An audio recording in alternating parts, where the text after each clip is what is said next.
Hello friends, नमस्ते। हम start करने जा रहे हैं अपनी टर्की की जर्नी। बिलीव मी, शुरुआत से ही full on adventure mode on था। हम हीथ्रो एयरपोर्ट के लिए कैब लेके निकले और डेव को बिल्कुल भी आइडिया नहीं था हम कहाँ जा रहे हैं। एयरपोर्ट पे चेक इन के टाइम पे देव ने बहुत परेशान किया। थैंक गॉड हमारे पास उसकी पुश चेयर थी, नहीं तो उसको इधर उधर भागना था। फाइनली हमने चेक इन कंप्लीट किया और लगेज सबमिट कर दिया। अब हम फ्लाइट की तरफ जा रहे हैं। सीरियसली हम अपने बच्चे से इतना डरे हुए थे, कोई आइडिया नहीं है आज का ट्रैवल कैसा होने वाला है। फाइनली हम फ्लाइट में चढ़ गए और जैसा मैंने सोचा था डेव ने अपने टेंट्रम्स स्टार्ट कर दिए। इसीलिए मैंने डेव के लिए कुछ फ्रूट्स और स्नैक्स पैक कर दिए थे ताकि ज़्यादा नहीं तो कुछ देर के लिए ही सही उसको डिस्ट्रैक्ट कर सकूं।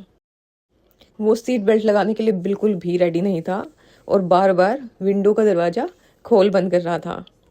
ऑनेस्टली हमें काफ़ी ऑकवर्ड फील हो रहा था, बट थैंक गॉड साइड वाली पैसेंजर काफ़ी कोऑपरेटिव थी।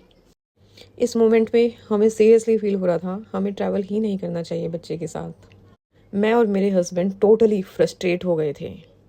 एक तरफ फ्लाइट अटेंडेंट हमें कह रहे थे प्लीज़ आप अपना विंडो ओपन रखिए, और दूसरी तरफ डेव मेरे को बस इसी के साथ खेलना है। फाइनली हम इस्तांबुल पहुंच गए और Dave is too excited now. और फिर जब सब लोग उतर गए हम लोग लास्ट में उतरे। पूरी की पूरी फ्लाइट खाली हो गई थी और डेव इंजॉय मोड में आ गया था। वो इधर उधर भाग रहा था अपनी ही दुनिया में मस्त। भागते भागते डायरेक्ट पायलट कैबिन में एंटर कर गया।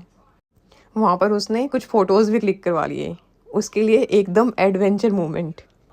डेव मेरे कंट्रोल के बिल्कुल बाहर है, उसको बस उसके डैडी ही कंट्रोल कर सकते हैं। बट वो करेंसी एक्सचेंज के लिए जैसे ही गए डेव ने मेरी जो हालत की है I can't tell you, but definitely I will show you. Look at this.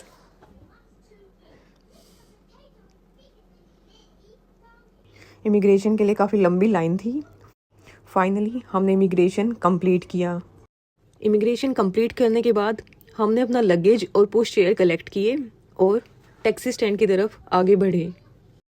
मेरे हस्बैंड यहाँ पर टैक्स रिलेटेड बात कर रहे थे। Dave is like mamma look at the moon, mamma look at the moon. He is very excited. Finally हमें taxi मिल गई। ड्राइवर बहुत ही कोऑपरेटिव था, बस इंग्लिश और हिंदी समझ नहीं पा रहा था, इसलिए हमने गूगल ट्रांसलेट का यूज़ किया। और हाँ, क्योंकि रात के 2 बजे थे इसलिए इस राइड में हमने 1800 टर्किश लीराज पे किए। हमें काफ़ी परेशान करने के बाद डेव फाइनली घोड़े बेच के सो रहे हैं। अभी रात के 3 बजे हैं और इसी के साथ डे 1 ख़त्म और जर्नी स्टार्ट।